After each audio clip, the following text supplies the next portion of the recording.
Salam saudara terkasih dalam Kristus Yesus. Salam jumpa pada renungan harian Embun Pagi. Hari ini kita akan mendengarkan firman Tuhan untuk menuntun kehidupan kita. Sebelumnya kita bersatu di dalam doa. Damai sejahtera Allah yang melampaui segala akal dan pikiran, itulah yang memelihara hati dan pikiranmu dalam Kristus Yesus Tuhan. Amin. Saudara terkasih, firman Tuhan untuk kita pada hari ini dari Zakaria 8 ayat 13. Dalam bahasa Batak Angkola dikatakan, "Jana najolo madung menjadi bura hamu di tengah-tengahnya ke bangso, oh hamu halak Juda dohot halak Israel. Jadi sonari giot paluok kumahamu, asugabe pasu-pasu hamu, ulang hamu mabiar patogu maru hamu." Dalam bahasa Indonesia, dan kalau dahulu kamu telah menjadi kutuk di antara bangsa-bangsa, hai kaum Yehuda dan kaum Israel, maka sekarang aku akan menyelamatkan kamu hingga kamu menjadi berkat. Janganlah takut, kuatkanlah hatimu. Demikian firman Tuhan. Saudara terkasih di dalam Kristus Yesus, Israel merupakan bangsa yang dipilih Allah melalui keturunan Abraham, di mana melalui Abraham Allah ingin menjadikan sebuah bangsa yang menjadi model ataupun menjadi tiruan bagi bangsa-bangsa di sekitarnya. Sehingga harapan Allah melalui bangsa Israel, orang akan melihat Allah, melihat kebenaran, melihat keadilan, melihat kasih dan kesetiaan Allah. Namun yang terjadi adalah umat kesayangan Allah itu menjauh daripada Allah, melupakan Allah dalam kehidupan mereka. Sehingga Allah yang ingin menjadikan bangsa itu sebagai bangsa pilihan dan menjadi teladan bagi bangsa-bangsa lain, memberikan sebuah hukuman bagi mereka, yaitu pembuangan Babel. Pembuangan Babel merupakan suatu keadaan yang memprihatinkan bagi umat Allah itu. Mereka meratap, mereka menangis, mereka trauma, mereka juga menghadapi berbagai tantangan-tantangan yang tidak ringan. Dengan demikian mereka ada ketakutan, apakah kami akan menjadi tetap di dalam pembuangan? Itulah pertanyaan yang ada di dalam batin mereka. Apakah mungkin Allah berkenan kepada hidup kami? Namun melalui Zakaria, Tuhan mengatakan Tuhan akan memulihkan mereka. Ketika dulu mereka dalam kutub, akan dirubah Tuhan menjadi berkat bagi bangsa-bangsa. Karena memang Allah tidak pernah ingkar akan janjinya. Allah tidak akan lupa atas pilihan yang sudah ditetapkan oleh Allah. Ketika Allah memperbolehkan di dalam pembuangan, maksud Allah bukan untuk membinasakan, namun untuk mengajari, mengingatkan, dan membimbing mereka agar selalu mengandalkan Tuhan dalam kehidupannya.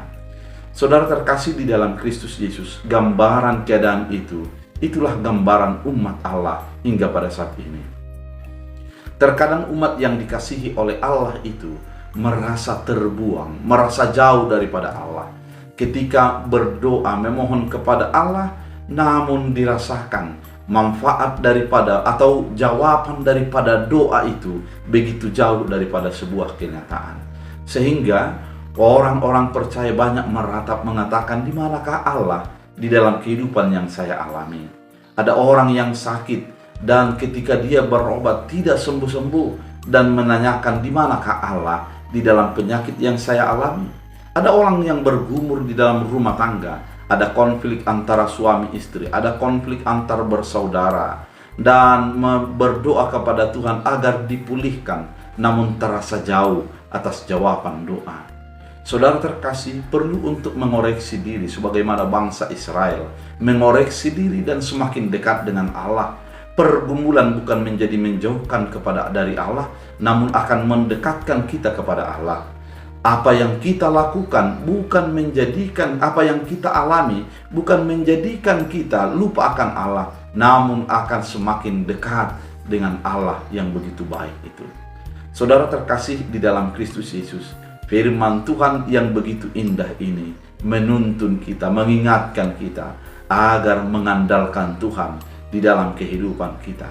Dan Tuhan tidak akan pernah lupa. Tuhan akan ingat akan kasih setia, kebenaran, dan keadilan yang Dia nyatakan.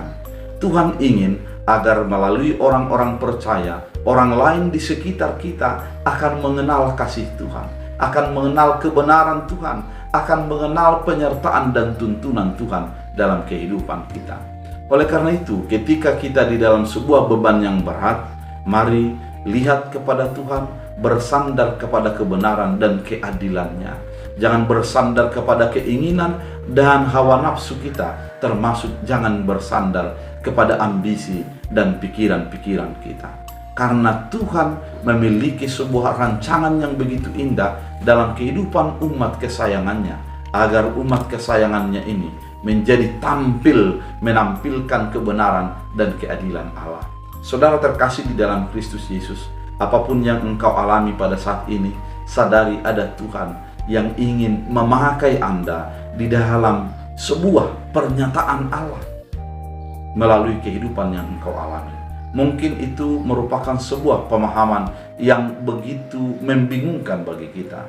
Ternyata melalui penyakit, orang lain akan mampu melihat bagaimana orang percaya mampu menghadapi sebuah beban yang berat dalam hidupnya.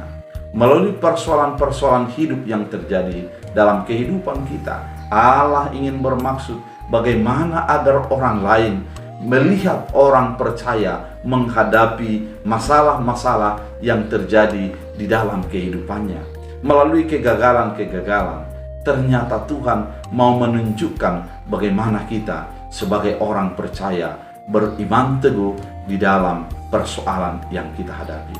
Oleh karena itu, saudara terkasih di dalam Kristus Yesus, firman Tuhan yang diungkapkan Zakaria kepada bangsa Israel, orang Yehuda dan Israel, artinya orang bangsa pilihan Allah itu, sekarang sampai kepada kita. Tuhan ingin memulihkan kita, dan Tuhan tidak akan pernah melupakan bahkan meninggalkan kita di dalam keadaan yang kita hadapi. Oleh karena itu, tetap pandang kepada apa yang Tuhan inginkan, tetap berharap kepada Tuhan yang sudah menjanjikan kasih dan kebenaran kesetiaannya kepada kita. Tetap mengandalkan Tuhan di dalam segala hal yang terjadi. Andalkan Tuhan, maka Tuhan akan memakai kita melebihi daripada apa yang kita pikirkan. Kita berdoa. Terima kasih Tuhan atas firman yang begitu indah. Sebagaimana bangsa Israel ingin dipulihkan Allah.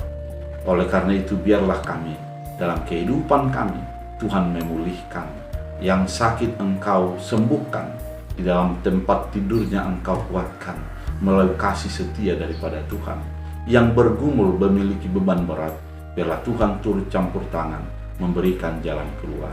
Terima kasih Bapa, biarlah firman menjadi bahagian hidup kami. Dalam Kristus Yesus, amin. Tuhan Yesus memberkati.